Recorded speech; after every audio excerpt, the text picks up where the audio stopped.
دوسرا سمویل اور اس کا 16واں باب جو 23 آیات پر مشتمل ہے۔ اور جب داؤد چوٹی سے کچھ آگے بڑھا تو مفیبوست کا خادم زیبا 2 گدھے لیے ہوئے اسے ملا جن پر زین کسے تھے، اور ان کے اوپر 200 روٹیاں اور کشمش کے 100 خوشے اور تابستانی میووں کے 100 دانے اور میں کا 1 مشکیزہ تھا۔ اور بادشاہ نے زیبا سے کہا، ان سے تیرا کیا مطلب ہے؟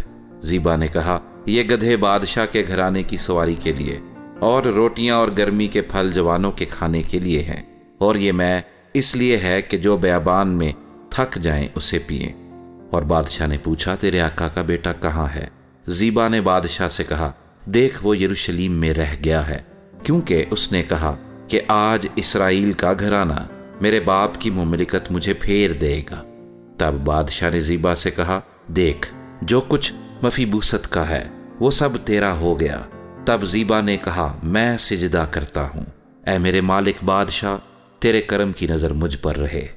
جب داؤد بادشاہ بہوریم پہنچا تو وہاں سے ساؤل کے گھر کے لوگوں میں سے ایک شخص جس کا نام سمئی بن جیرا تھا نکلا اور لعنت کرتا ہوا آیا، اور اس نے داؤد پر اور داؤد بادشاہ کے سب خادموں پر پتھر پھینکے، اور سب لوگ اور سب سورما اس کے دہنے اور بائیں ہاتھ تھے۔ اور سمئی لعنت کرتے وقت یوں کہتا تھا، دور ہو، دور ہو، اے خونی آدمی، اے خبیث!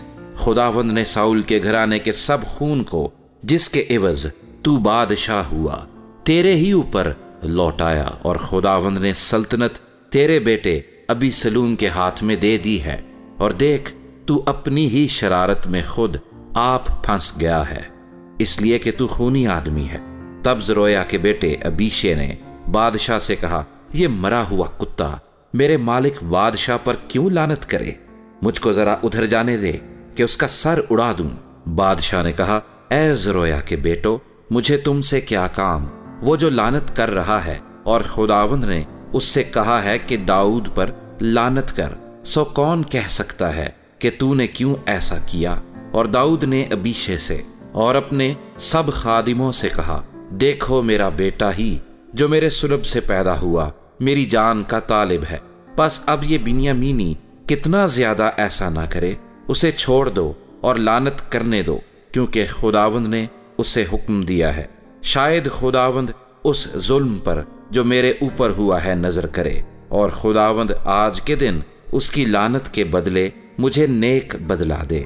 سو داؤد اور اس کے لوگ راستہ چلتے رہے، اور سمئی اس کے سامنے کے پہاڑ کے پہلو پر چلتا رہا، اور چلتے چلتے لعنت کرتا اور اس کی طرف پتھر پھینکتا اور خاک ڈالتا رہا۔ اور بادشاہ اور اس کے سب ہمراہی تھکے ہوئے آئے، اور وہاں اس نے دم لیا، اور ابی سلوم اور سب اسرائیلی مرد یروشلیم میں آئے، اور اخیتوفل اس کے ساتھ تھا۔ اور ایسا ہوا کہ جب داؤد کا دوست ارکی ہوسی ابی سلوم کے پاس آیا تو ہوسی نے ابی سلوم سے کہا، بادشاہ جیتا رہے، بادشاہ جیتا رہے۔ اور ابی سلوم نے ہوسی سے کہا، کیا تو نے اپنے دوست پر یہی مہربانی کی؟ تو اپنے دوست کے ساتھ کیوں نہ گیا؟ ہوسی نے ابی سلوم سے کہا، نہیں، بلکہ جس کو خداوند نے اور اس قوم نے اور اسرائیل کے سب آدمیوں نے چن لیا ہے، میں اسی کا ہوں گا اور اسی کے ساتھ رہوں گا۔ اور پھر میں کس کی خدمت کروں؟ کیا میں اس کے بیٹے کے سامنے رہ کر خدمت نہ کروں؟ جیسے میں نے تیرے باپ کے سامنے رہ کر خدمت کی، ویسے ہی تیرے سامنے رہوں گا۔ تب ابی سلوم نے اخیتفل سے کہا، تم صلاح دو کہ ہم کیا کریں؟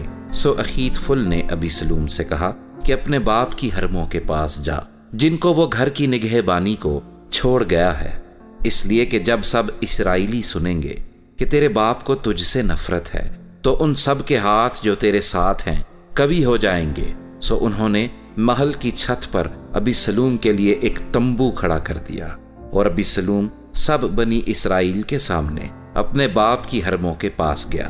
اور اخیتفل کی مشورت جو ان دنوں ہوتی وہ ایسی سمجھی جاتی تھی کہ گویا خدا کے کلام سے آدمی نے بہت پوچھ لی۔